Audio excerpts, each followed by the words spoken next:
welcome to a special Valentine's Day edition of Xanadu's Weekly Recommends. I'm Casey. This is Morgan. I'm Morgan. I'm Morgan. incapable of feeling love. It's true. It's true. You see the icy coldness that you're feeling on your computer screen now, that frost that you're going to have to... The layer of frost, you need to break out your squeegee there. That's right. He's cold. He's a cold-hearted man. But that's okay. We have comics that will warm even the coldest of souls. Isn't that right? I guess. He's just mad because he doesn't have a girlfriend. But I do have Star Wars comics. And what else do I need in my life? Ponies. This is the second printing of the first issue of the new Star Wars ongoing by Brian Wood and Carlos DANDA, which was supposed to arrive last week, but Dark Horse apparently hates the West Coast, which is weird because they're on the West Coast. But, you know, it just worked out that way. In addition, we've also got the second issue. So you can get double the dose of Star Wars this week. That's right. Let's see. Starting off with a comic that I wouldn't normally talk about because I know absolutely nothing about Assassin's Creed. I don't play the game. I don't know anything. But it's Cameron Stewart and KARL KERSCHL, and holy crap does this look amazing. It doesn't matter that I have no idea what this is about. It really doesn't. It's gorgeous. Cameron Stewart did, Batman Incorporated most recently, did that really badass, the Finishing School Girls assassin story, which was really, really good. NC Guy, of course. NC Guy, of course. KARL KERSCHL we talked about last week. He did the more metal interlude that is quiet metal in the overall of the metal song, Abominable Charles Christopher, last week, which is about the cute Abominable Snowman. This is a bit more hardcore, but it looks really, really good. It's got a great kind of, what, Disney or Pixar would be if they weren't for kids. It's really good. And from DC, we've got the first post-Death of the Family Batman book, Batman and Robin number 17, featuring, of course, the aftermath and some terrifying nightmares. Like, honestly, what do you dream about after you face down the Joker? Right here, you'll see. And here's a spoiler, Joker whales. Joker whales. From Marvel, we have the new Secret Avengers #1, part of the Marvel Now initiative. Now. Right now. By Nick Spencer and Luke Ross. This is capitalizing clearly upon the success of Hawkeye, as he is prominent in here. In fact, Hawkeye hasn't been this prominent in a team book since West Coast Avengers in, 1984.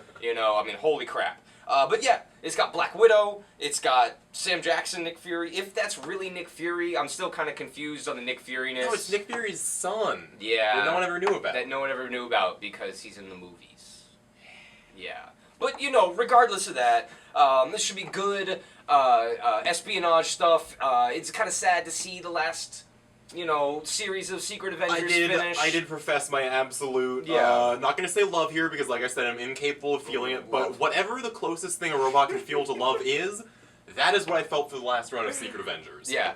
So, yeah, hopefully this will live up to it, but, we'll see, and again, if you need more Hawkeye, Black Widow, and, It's definitely going to be a lot more espionage-oriented. Yeah, it's way more espionage. There's not going to be monsters. He can deliver some really nice, really suspenseful stuff. Yeah. So if you're looking for, crazy Captain Britain stuff, not here. But that's okay. And another very, very now #1, Uncanny X-Men #1 from Brian Michael Bendis and Chris Bachalo, who is doing interiors on another X-Men book. He also started Wolverine and the X-Men with Jason Aaron when that book started, which was phenomenal. There was an arc about Krakoa, who eventually became the actual grounds of the Jean Grey School for Higher Learning. That's awesome. I know it is. It's so awesome. This is following Cyclops and Magic and Magneto and Emma Frost and these two people over here who they recruited over in All New X-Men, being the revolutionary X-Men here. They're going and they're taking New Mutants, who, of course, if you had read A vs. X, which I know you did, because we know you mutants did. now. There are new mutants. They went back on the No More Mutants, so there are more mutants. It's been 3 years. Yeah, something 4 like years. that. They can go back on it now. Yeah, they can go back on it. This is bound to be really, really, really awesome. It's got not Fraser Irving. Fraser Irving is doing the next arc, but Chris Bachalo, they let him redesign all of the X-Men for this. And he does the colors. It's got giant sentinels, and it's all intense and in your face and weird angles and shit. And Cyclops, Okay, so horizontal laser beams were enough, so now he has X-shaped laser beams. Come on now. It's more now. That's totally more now. First of 2 hits for manga this week. This is Knights of Sidonia by Tustomu Nihei, who did Blame, and the amazing, amazing cyberpunk masterpiece that is Biomega, because it has a giant bear in it with a hook that shoots a sniper rifle, and he's Russian. Yeah. Russian. Yeah. Giant. Russian hook hand bears. Yeah, so there are bears in this. I don't think they're Russian. No, but that's you're still okay. hitting the bear quota there. Yeah.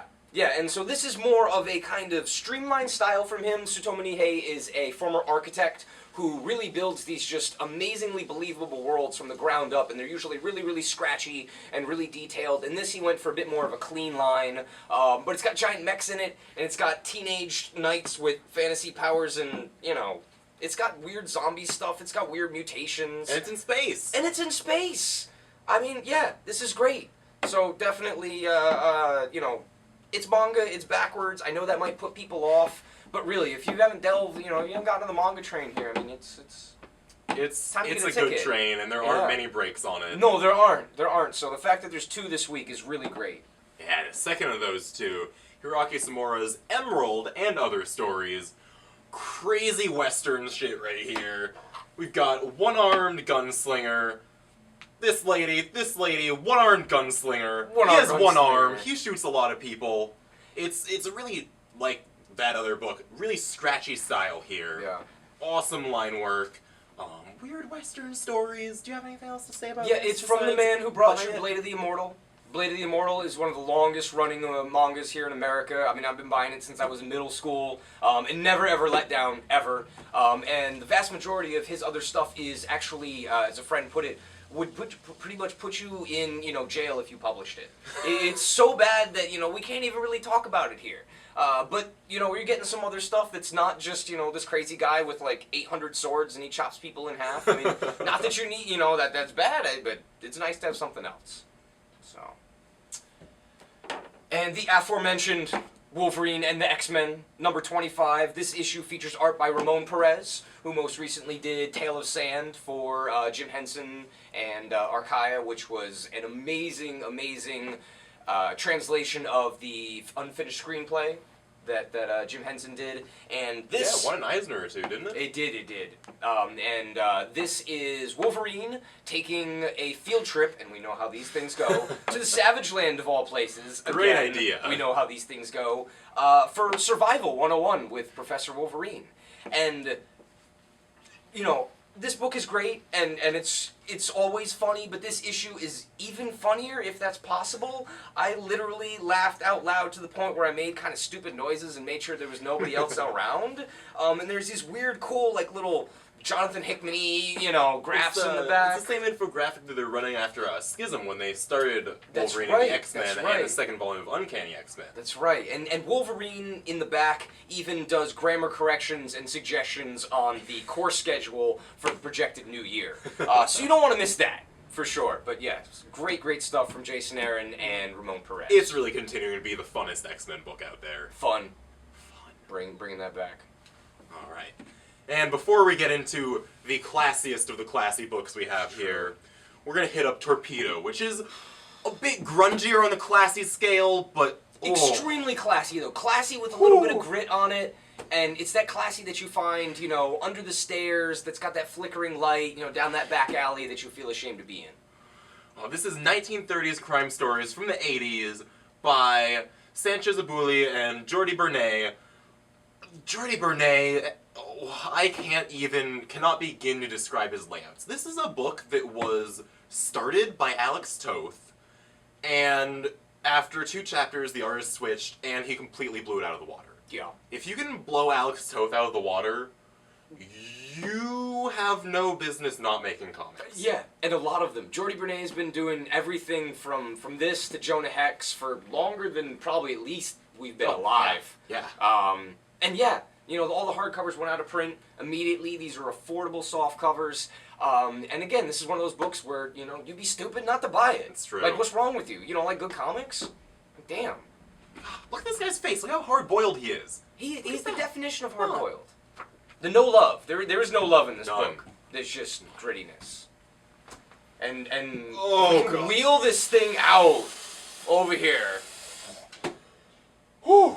Genius illustrated, and that word is used completely accurately. here. And It is not an exaggeration in any way. No, we've talked a little bit about Alex Toth before. Usually we say Alex Toth, and then we just kind of sit here and we're like, yeah. It's like, what do you mean? We have to explain any more than that? Yeah. No, honestly? I mean, if you don't know Alex Toth, I mean, the easiest thing, he designed Space Ghost, Super Friends, stuff like that. But he also did everything from Black Canary pinups to, I mean, God, what's in here? There's crazy horror stories. There's some Eclipso stuff. The Thrilling Adventures of Super Teen Utopia. This is an absolute overview of Alex Toth's life and art, and it's only $50. Oh. Look at this. I can hide behind this thing. It's so big. It's giant. This is one of those defend yourself on the way home from the zombie invasion books for $50. I mean, yeah. This is the week of lots of good big books. But Alex Toth, you owe it to yourself to read some Alex Toth, to learn about him and understand the genius that was unfortunately no longer with us. Unfortunately. But his work is. And always is. Would this not look beautiful on your coffee table? It honestly? absolutely would. If it would. there was ever a coffee table book, it's this. Yeah. And tomorrow, or tonight, 6:30, we will be having our monthly meeting of all things comic books, the discussions from the long table. Morgan won't be there because, I won't. you know... Like we said, yeah, no love. No love. The Video Monkey, though, will be there. He's making a rare appearance from out of his cage. We are cleaning him. Don't worry, we will make him shower before he comes and joins the rest of us. But he will be there if you're curious about the man who shoots the video. But it's fun, you know, just hanging out and relaxing and talking comics with people. You know? And, yeah, it will be a special Valentine's Day edition. There'll be some speed dating, you know, maybe you might get lucky. I don't know, you still got a day before Valentine's Day. You know, I'm praying for Morgan. We got bets. There is no hope. There is no hope, no love. No love. And with that, I guess, see you all next week.